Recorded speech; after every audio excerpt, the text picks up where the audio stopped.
Assalamualaikum warahmatullahi wabarakatuh. Perkenalkan, nama saya Adriana Julani Koresta dengan nomor NPM 23170510002. Di sini saya akan menjelaskan tentang arsitektur von Neumann dan arsitektur Harvard. Nah, apa sih arsitektur von Neumann? Arsitektur von Neumann ini dirancang oleh John von Neumann.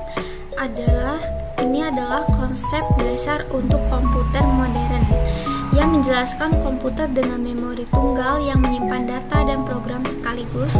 Konsep inilah yang menjadi landasan bagi kebanyakan komputer masa kini. Terus ini contoh pemrogramannya. Nah, bagaimana sih apa sih karakteristik dari arsitektur von Neumann? Itu pertama, memorinya menyimpan data dan program secara bersamaan. Memori ini setara dengan RAM pada komputer modern. Yang kedua itu kontrol unit. Kontrol unit ini mengatur perpindahan data dan program antara memori dan komponen lainnya. Unit kontrol juga mengeksekusi instruksi program secara berurutan atau sekuensial, dibantu dengan register untuk menyimpan nilai sementara.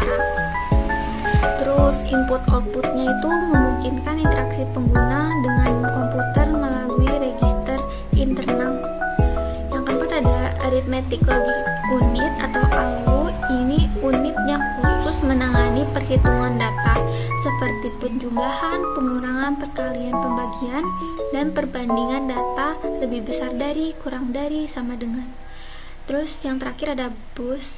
Bus ini adalah saluran penghubung antar komponen yang terdapat dua bus utama. Yang pertama itu bus alamat, digunakan untuk mengidentifikasi lokasi data dalam memori. Kedua ada bus data, digunakan untuk mengalirkan data dan instruksi program antar komponen.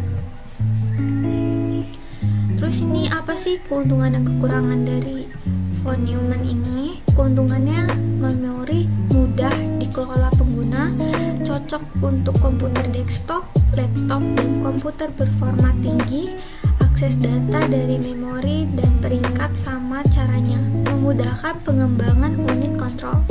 Sedangkan kekurangannya, pertama itu ada potensi bottleneck karena hanya bisa mengakses satu informasi dalam sekali waktu. Kedua itu kebingungan antara data dan instruksi bisa menyebabkan komputer crash. Yang ketiga ada hanya menangani satu tugas pada satu waktu. Selanjutnya adalah arsitektur Harvard. Nah, apa sih arsitektur Harvard ini? Arsitektur Harvard ini memiliki dua memori terpisah, satu untuk menyimpan instruksi dan satu lagi untuk menyimpan data. Berbeda dengan arsitektur von Neumann tadi, CPU di arsitektur ini dapat mengambil instruksi berikutnya dan memuat atau menyimpan data secara bersamaan dan independen, sehingga prosesor bisa bekerja lebih efisien karena akses memori, instruksi, dan data tidak saling menunggu.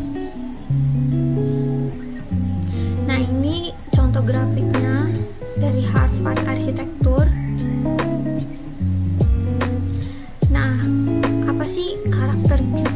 Karakteristik dari arsitektur Harvard ini yaitu memorinya terpisah, yang memiliki memori fisik yang terpisah untuk menyimpan data dan program. Terus busnya itu terpisah, masing-masing memori, program, dan data diakses menggunakan bus yang berbeda. Hal ini memungkinkan CPU mengambil data dan instruksi secara bersamaan. Yang ketiga itu peningkatan kecepatan.